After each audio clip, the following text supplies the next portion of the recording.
म्हणतात कळो आले जीवे. एखाद्या आजारावर एखादा औषध हे निश्चित उपायकारक आहे. आपण जर स्वतः अनुभवलं असेल तर आपण ठामपणे सांगतो की अमुक आजारावर अमुक औषध हे निश्चित उपायकारक आहे. कारण तो काय असतो? स्वानुभव असतो. तसं इथे भावभक्तीच्या मार्गाने जर आपण ईश्वराची उपासना करत गेलो, नामस्मरणाचा मार्ग आपण अवलंबला, कळो आले जीवे मज माझी याची भावे. महाराज मग त्या परमात्म्याची ही जी उपासना तुम्ही सांगताय,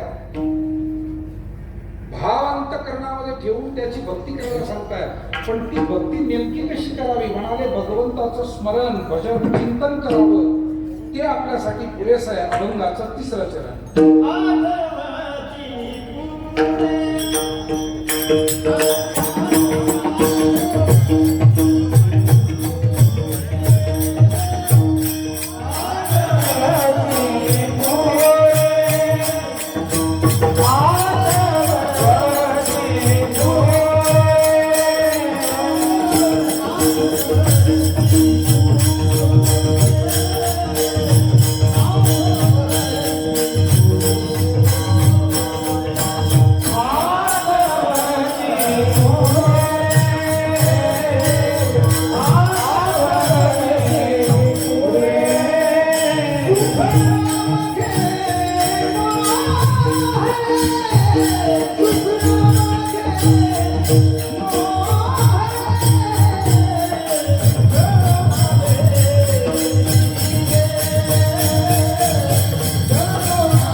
जेवताना उठताना बसताना सर्व कार्य करिता हवी बोला. नाथ महाराज म्हणाले, तुकोबाराय म्हणले, बोलावा विठ्ठल, पहावा विठ्ठल, करावा विठ्ठल जीव भावे.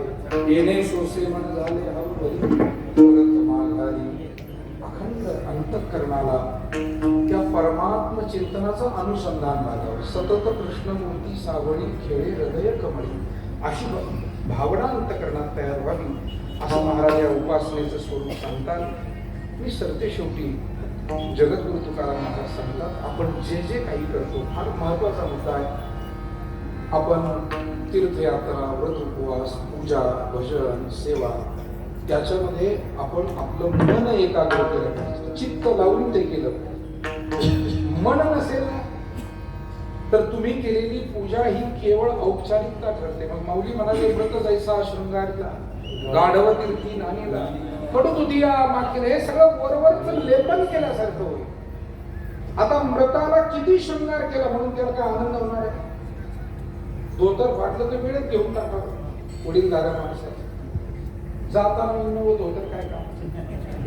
जगताना पाहिजे हो, जाताना नसलं तरी चालेल, साधं असलं तरी चालेल. तेव्हा यातली वास्तविकता ही आहे, मृताचा शृंगार त्या मृतासाठी काही महत्वाचा नाही.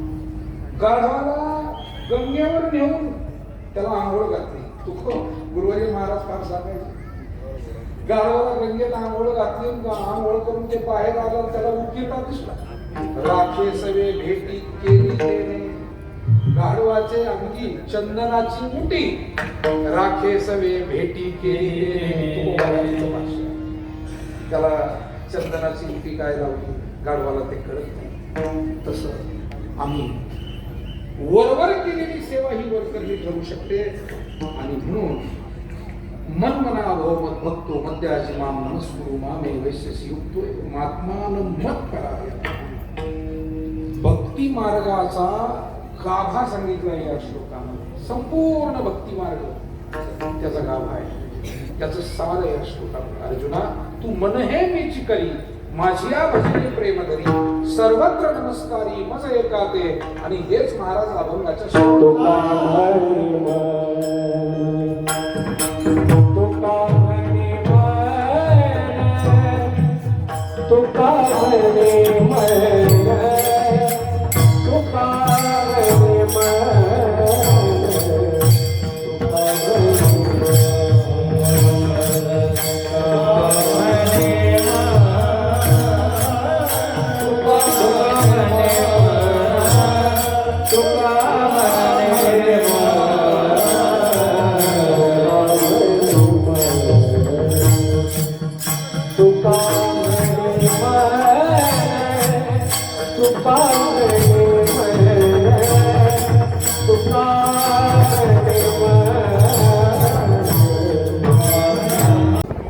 मंडळी आमटीचं जे व्यवस्था आहे आपण ती केली भात भरलेला त्या पहिल्या भातला तुम्ही वाढून पहिले आमटी वाढून घ्या. वाणेकरांना विनंती आहे.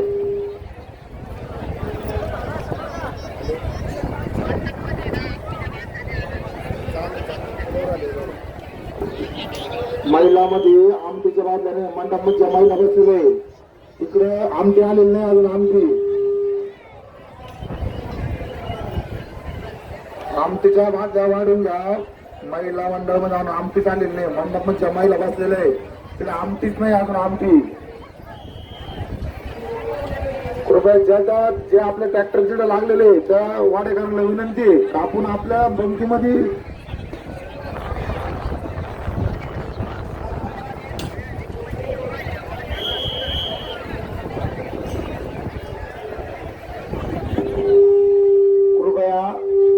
विनंती आहे का सगळ्यांनी वाढायसाठी किंवा वाढायसाठी सगळ्यात जर सांगित राहिले तर वाडेकरी कोण होणार आहे. कृपया वाढायला घ्या. वाढायला सगळ्यांना विनंती हात जोडून जे आपले गावकरी मंडळी आहे ते वाढायला घ्या. वाढायला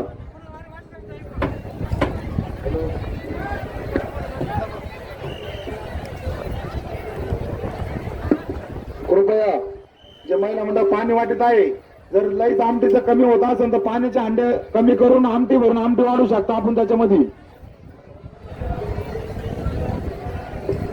सर्व तरुण मित्रांना विनंती आहे तर कृपया आपण वाढण्यासाठी तत्पर असं राहावं ही अशी नम्र विनंती आहे सगळ्यांना.